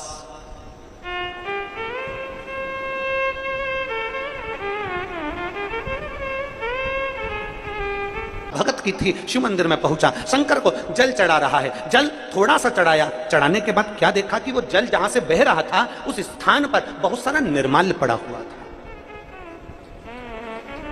अब वो निर्माल्य जो पड़ा हुआ है इसके कारण वो पानी निकल नहीं रहा।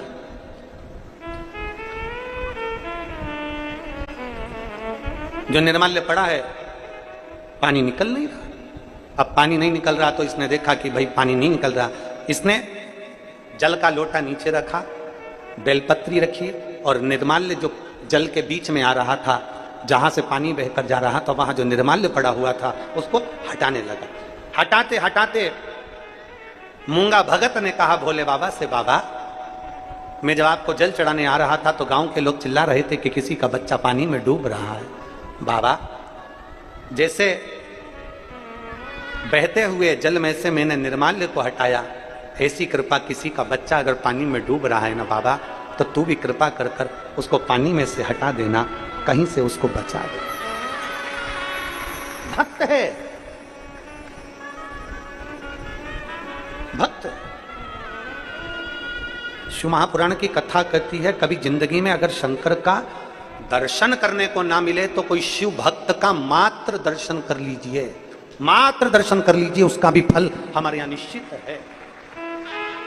शिव भक्त का भी दर्शन नहीं कर पाओ तो शंकर भगवान को अगर कोई एक लोटा जल चढ़ाने जा रहा है, जल चढ़ाकर कोई आ रहा है और जल चढ़ाने कोई जा रहा है, उसके मुख का भी दर्शन कर लोगे तो भी जीव कृतार्थ है। शिव महापुराण की कथा तो यहां तक कहती है कि कथा सुनकर जितने लोग अपने अपने घर की ओर जाते हैं और जिस मार्ग से निकल कर जाते हैं, उस मार्ग में जितने जीव आत्मा रहती है, उस व्यक्ति के मुख का अगर दर्शन करती है तो शिव पुराण उनको भी तारती हुई जाती है। ना जाने कितने कितनों को पार लगाती है। एक पीढ़ी, दो पीढ़ी, तीन पीढ़ी की तो बात ही नहीं है शिव पुराण में।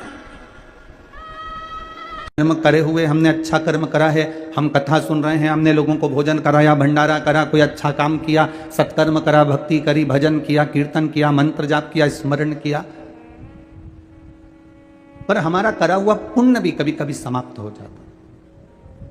हम कई बार जहां कथा करने जाते हैं, वहां पर जो यजमान परिवार होते हैं, कथा करवाते हैं, तो हम उनको कहते भी हैं, बड़े भाव से कथा का रस तत्व ग्रहण करना, और जितने भी भक्त आए ये समझना कि भक्त नहीं है, स्वयं मेरे शंकर भगवान के गण कथा सुनने के लिए पहुंचे हैं। इनका आदर करिए, इनका सम्मान करिए,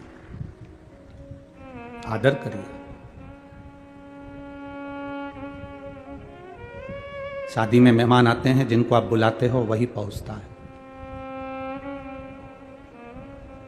कितना सुंदर कहा है, सोमवार का उद्यापन कर लो, एकादशी का उद्यापन कर लो, संक्रांति का उद्यापन कर लो, अधिक मास का उद्यापन कर लो, छठ का उद्यापन कर लो, तीज का उद्यापन कर लो, चतुर्थी का उद्यापन कर लो, तुम्हारी मर्जी पड़े, जितने व्रत तुम करती हो उसके उद्यापन करो। पर शास्त्र कहता है उस उद्यापन में घर के लोगों को नहीं गिना जाता। उस उद्यापन में सौभाग्यवती माताएं जो तुम्हारे नगर की हों, मोहल्ले की हों, जो तुम्हारे परिवार की नहीं दूसरी हों, उनको उस उद्यापन में गिनो। उसका कारण क्या है कि परिवार वाले तो जिंदगी भर खाते रहते हैं, तुम्हारे यहाँ हर कभी आ जाते हैं, तुम उनको बुला भी लेते हो, खिला भी देते हो, दे भी देते हो। परिवार को दिया दान नहीं कहलाता। जब दूसरी कोई सौभाग्यवती नारी तुम्हारे यहाँ उद्यापन में भोजन कर कर जाएगी तब वो दान कहलाए। परिवार में से गिनना है तो बहन बेटी को गिन लो, परिवार में से गिनना है तो भांजी को गिन लो, परिवार में से गिनना है तो कोई भतीजी को गिन लो।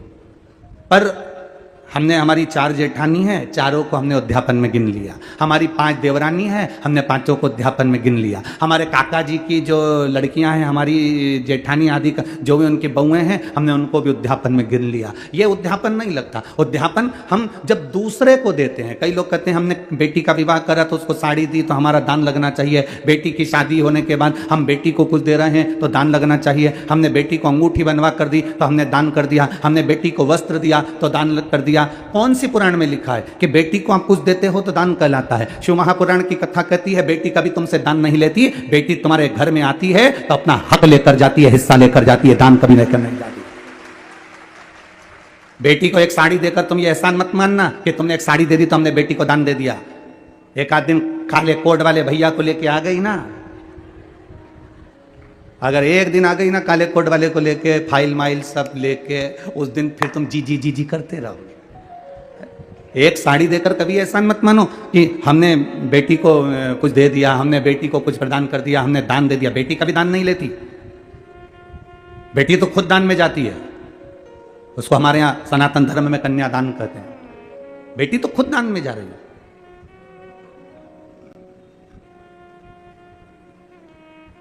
हमने बेटी को ये सामान दे दिया, दान कर दिया।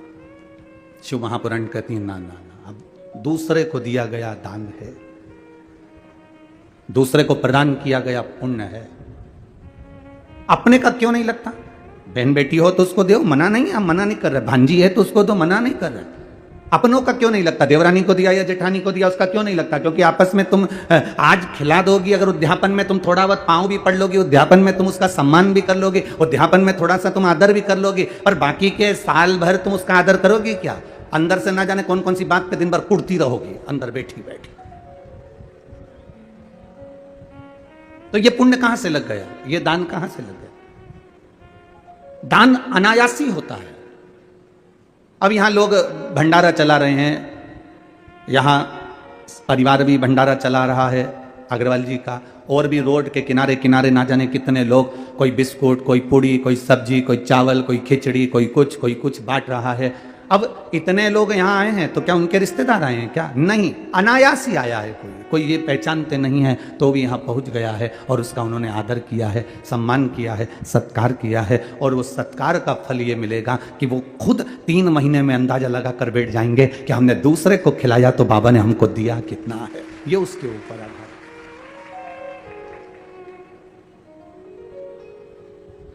कभी ये अंदाजा लगा कर ना बैठे कि मैंने हमारी बहन बेटी को दे दिया तो हमें किसी को देने की जरूरत ना, आप करिए। हमारा पुण्य भी कभी कभी समाप्ति पर आ जाता है।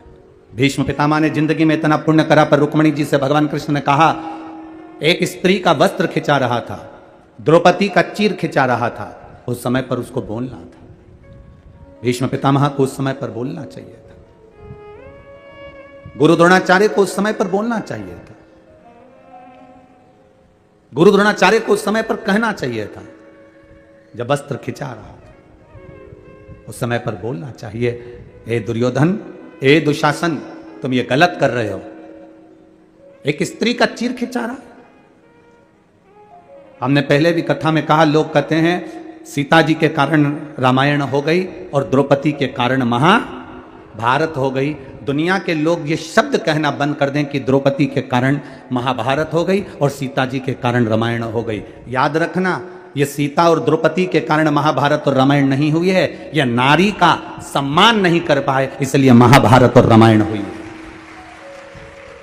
अगर नारी का सम्मान कर लेते, नारी का सम्मान के शब्द नारी के लिए कह देते, भीष्म पितामह एक बार मुख से कह देते थे, ए दुशासन छोड़ द्रौपदी को, तो क्या दुशासन नहीं छोड़ता? क्या दुशासन नहीं बोलता? अगर एक बार सम्मान का शब्द संबोधन कर देते, भीष्म पितामह एक बार कह देते कि तुम द्रौपदी को छोड़ दो, वृद्ध के नाते अगर कह देते तो वो छोड़ देते, छोड़ देते। एक बार अगर गुरु द्रोणाचार्य ज्ञान की मुद्रा में रखकर बोल देते तो वो छोड़ देते, पर नहीं बोले। आप सबसे निवेदन है, जब नेक बात बोलने का मौका हो, जब अच्छी राय देने का मौका हो, कोई तुम्हारी बात सुने ना सुने, जिस सभा में बैठे हो और सतमार्ग बताने का अगर मौका मिल रहा है तो उस समय को मत छोड़ना, और अगर बन सके तो अपनी बात एक बार सतमार्ग की बोलना जरूर। फिर परिवार के लोग उस बात को माने ना माने, पर अपना कर्म, अपना फर्ज अदा जरूर कर देना। अपने फर्ज से अपन को मुख नहीं मोड़ना। हमें अपना फर्ज अदा कर देना चाहिए, हमें अपनी बातों को सम्मुख में रख देना चाहिए, हमें अपनी बातों को संसार सागर के सामने रख देना चाहिए, क्योंकि हमारे पद की एक गरिमा है।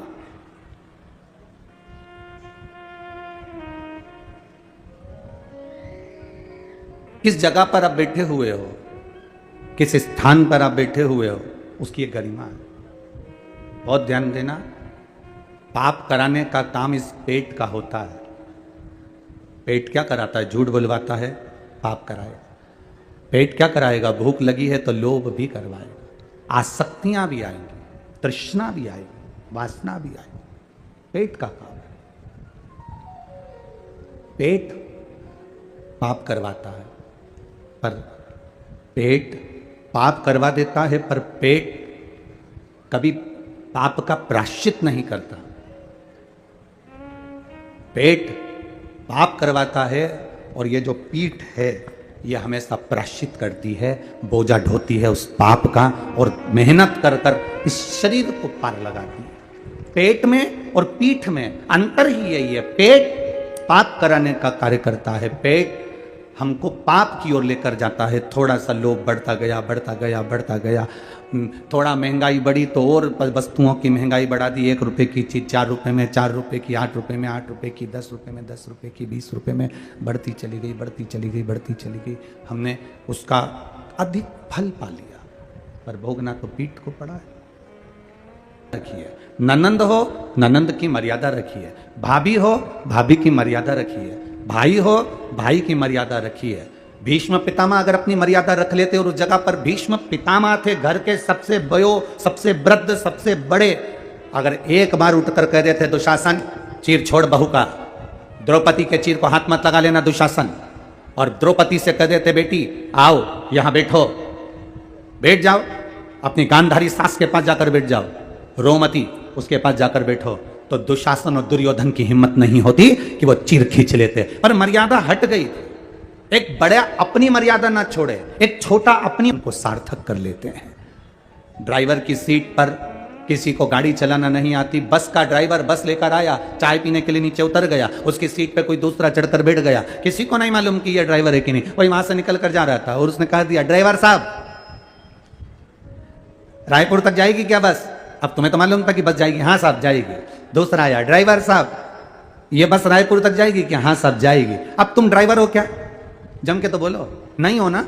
ड्राइवर की सीट पर जो बैठा है वो ड्राइवर नहीं है, पर वो चाय पीने ड्राइवर गया और ये उसकी सीट पर बैठ गया तो लोगों को क्या मालूम कि ये ड्राइवर है कि नहीं, परंतु सब ने कहा ड्राइवर साहब ड्राइवर साहब ड्राइवर साहब ड्राइवर साहब, सब गाड़ी में बैठ गए। मालूम पड़ा जब तो ये तो ड्राइवर था ही नहीं है, ये तो नीचे उतर गया। ड्राइवर चाय पी के आया, गाड़ी में बैठा, ड्राइवर की सीट पर बैठा और उसने गाड़ी चलाना प्रारंभ करी। अर्थात ड्राइवर की सीट पर जो बैठा वो ड्राइवर कहला गया। ड्राइवर की सीट पर जो बैठा लोगों ने उसको ड्राइवर कह दिया। जो रोज रोज मंदिर में जाकर बैठता है, रोज रोज सत्संग में जाकर बैठता है, रोज रोज भगवान की कथा में जाकर बैठता है, उसको लोग कुछ भी कहते हो, पर धीरे धीरे लोग कहने लगते हैं ये तो कहीं का भक्त है रे, 24 घंटे मंदिर में पड़ा रहता है, 24 घंटे भगवान की भक्ति में रमा रहता है, 24 घंटे इसके पास कोई काम नहीं है। जहां भजन होता है वहां जाकर बैठ जाती है, जहां कीर्तन होता है वहां जाकर पहुंच जाती है। लोग उसका नाम बदल देते हैं, उसका नाम सुनीता नीता गीता पीता कुछ भी हो, उसे कोई मतलब नहीं। उनके लोग कह देते हैं वो जीजी को बुला लो भजन वाली, बहुत अच्छा भजन गाती है, भक्ति अच्छी है, वो तो पूरी भक्तन बन गई रे शंकर जी की।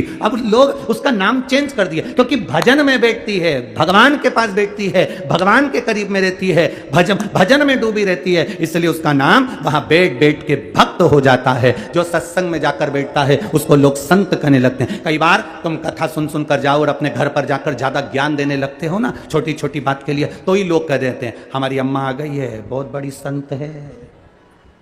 सियोर वाला महाराज की कथा सुन सुन के पूरी संत बन गई है, तो संत। और प्रेम जब अनंत हो गया, रोम रोम संत हो गया अपने आप। अब तुम चलो यहां बैठे थे, कथा में बैठे, भक्त कहलाए, संत कहलाए, मंदिर गए तो लोग पुजारी जी समझ लिए। मंदिर में रोज रोज पोछा लगाओगे तो दूसरे आके समझेंगे काम वाली है। बोलो सही है कि गलत है? कि मंदिर में नौकरी करती होगी, पर तुम्हें मालूम है कि मैं नौकरी किसी की नहीं कर रही, मैं तो नौकरी मेरे देवाधिदेव महादेव की कर रही हूं, उसके सिवाय किसी की नहीं कर रही। वहां तुम्हें नौकर समझे। स्थान जिस जगह पर तुम बैठ रहे हो उसकी कीमत देखिए कितनी है।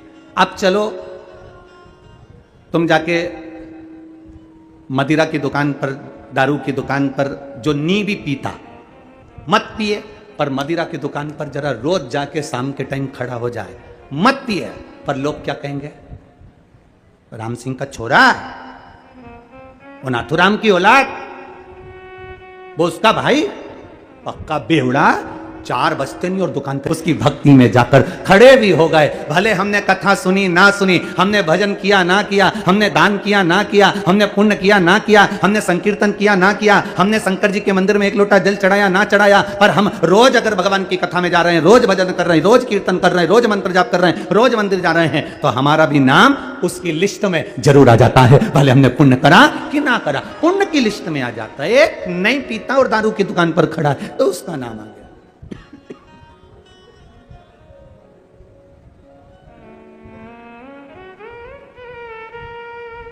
आप रोज भजन करेंगे, भजन में आपका नाम आ गया। कल कथा चल रही थी नंदनार की, बधुआ मजदूर है, और ऐसा बधुआ मजदूर जिसका सेठ 4 घंटे छुट्टी देता था और 20 घंटे काम कराता था। बधुआ मजदूर है, बधुआ मजदूर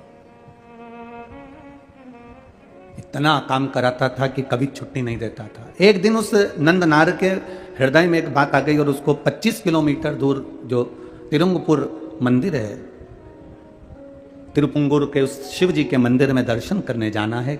उसने अपने सेठ जी से कहा, सेठ जी मुझे तिरुपुंगुर जाकर महादेव का दर्शन करना है। सेठ जी ने कहा, कभी तेरे घर में तेरी माता जी मर जाती है, कभी तेरे घर में तेरे पिताजी मर जाते हैं, कभी तेरे घर में शादी आ जाती है, कभी तेरे घर में काम आ जाता है, कभी तेरे घर में फंक्शन आ जाता है। जब देखो जब छुट्टी मारकर चला जाता है, कोई छुट्टी नहीं मिलेगी। काम करो, शंकर जी के पास जाने की जरूरत नहीं है। तुम शिव जी के मंदिर चले जाओगे तो क्या शंकर जी तुम्हारा काम कर लेंगे? चलो काम करो अपने। नंदनार सेठ जी के घर में बधुआ मजदूर था। बधुआ मजदूर का मतलब है कि बिक चुका था, बिक गया।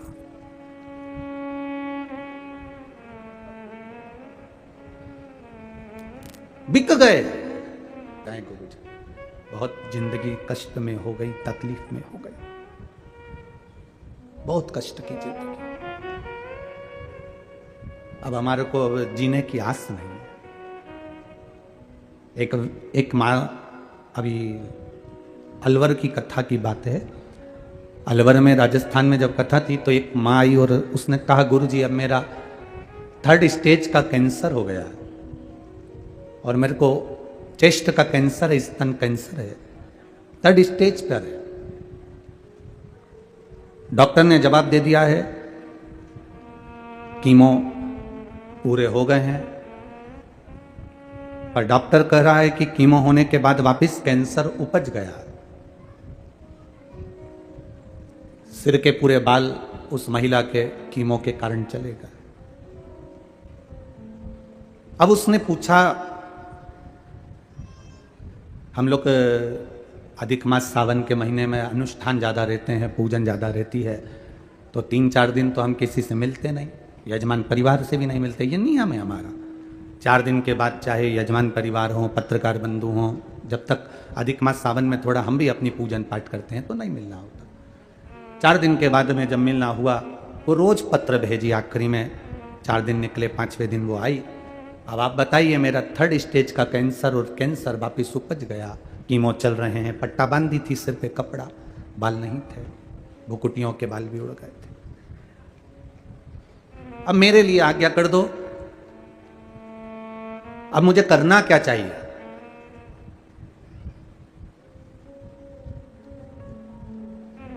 क्या करूं मैं? हमने कहा कुछ मत करो, डॉक्टर जो दवाई दे वो खाओ और अब खुद को, अपने आप को, अब परिवार वालों का मत समझो, अब अपने आप को महादेव को समर्पित हो जाओ कि अब तू जैसा रखेगा रख ले। उसका आचमन, 1 लोटा जल चढ़ाना, आचमन करना। कहा, गुरुजी शरीर, मेरे बच्चे मुझे यहां तक लेकर आ गए, अब ये शरीर ऐसा हो गया कि चल भी नहीं सकते, चल भी नहीं सकते। हमने कहा, शिव जी के मंदिर पहले गए हो?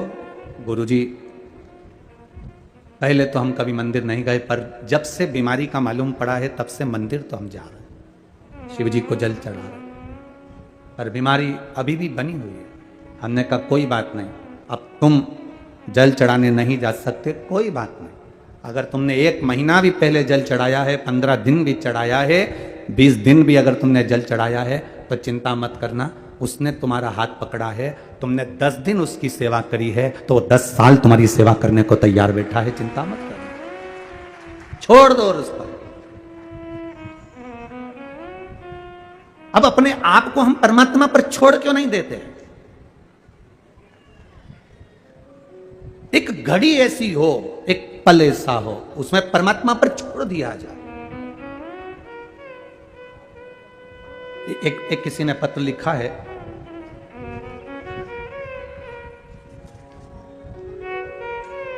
राज यादव, रायनगर, कन्हान, जिला नागपुर, महाराष्ट्र।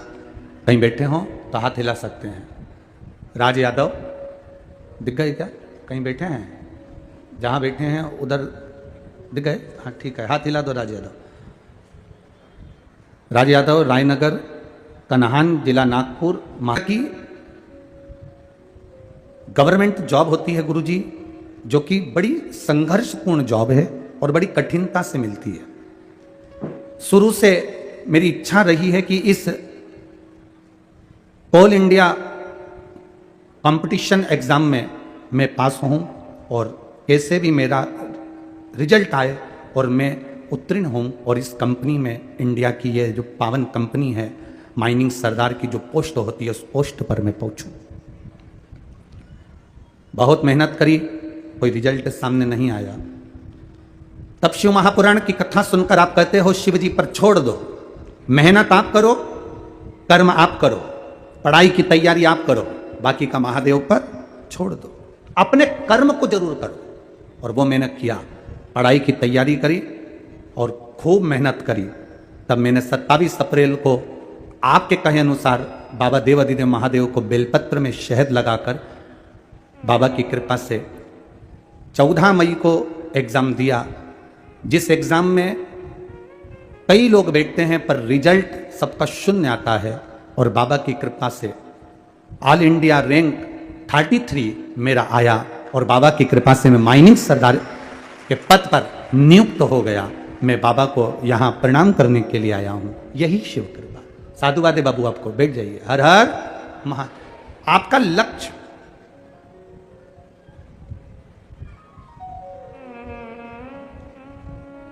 जब आप अपना संपूर्ण जीवन परमात्मा की ओर छोड़ देते हो, जब आपका संपूर्ण जीवन भगवान को दे देते हो, फिर आपको नहीं सोचना पड़ता। उस माँ ने कहा कि मेरे को करना क्या है। हम कह दें कि तुम एक काम करो कि घर में रहो, वो कहती है मैं करूं क्या, मैं जा नहीं सकती, मैं मंदिर जा नहीं पाती, इस अवस्था में 3rd स्टेज के कैंसर में पलंग पर पड़ी रहती हूं, उठ नहीं पाती, मैं करूं क्या। तब उसको याद करो जिसको तुमने एक लोटा जल चढ़ाया है,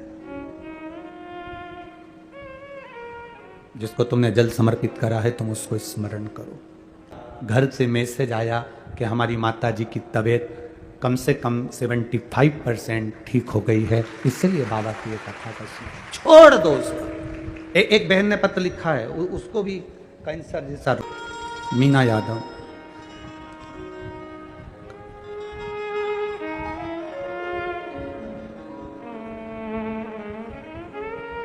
कामिनी यादव, ओडिशा, कटामबाजी है। आप लोग समझ गए ना? ठीक है, कटाबाजी, अच्छा ठीक है ना। कहीं बैठी हैं, हाथ हिलाइएगा जहाँ कहीं बैठी हैं। आप ही हैं? हाँ जी, हाथ हिला लो सब, ठीक है। हाँ, एक बार वापिस हाथ हिलाओ, एक बार वापिस, ठीक है।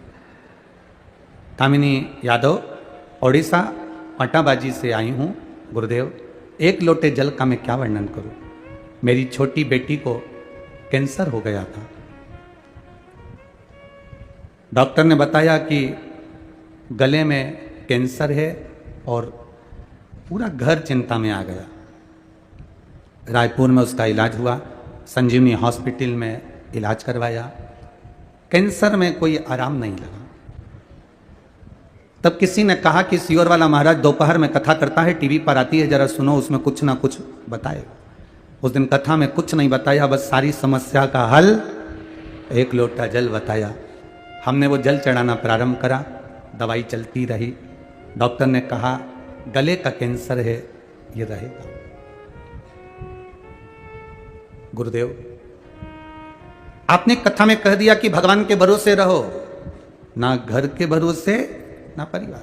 अब हमने सोच लिया, हमारी छोटी बेटी को हमने हमारा नहीं माना और शिव जी के भरोसे कर दिया। बाबा की कृपा का हम क्या गुणगान करें गुरुदेव। जल चढ़ाते, बेटी को देते, बेलपत्र लाते, बेटी को देते। जिस गले से कुछ ना उतरता वो जल बाबा का उतरता, और बाबा की कृपा से आज मेरी बेटी ठीक है, इसलिए मैं बाबा को नमन करने के लिए आया। आराम है उसको? हाँ जी, हाथ हिला दो एक बार। हर हर महादेव। ये करुणा, बैठिए, ये उदारता, ये करुणा, ये उदारता, ये उसी की है, ये इसी को कहते हैं। उससे ग्रसित ये शरीर और उसके बाद भी हम इसको समझें कि अपना बड़ा रोग आने पर समझ लेना कि ज्यादा जल वृष्टि होती है तो नदी उफान पर आती है, उफान पर आती है तो खतरे के निशान तक पहुंच जाती है। बोलो सही है कि गलत है? खतरे का एक निशान होता है, नदी जब उफान पर आती है तो खतरे के निशान तक पहुंच जाती है।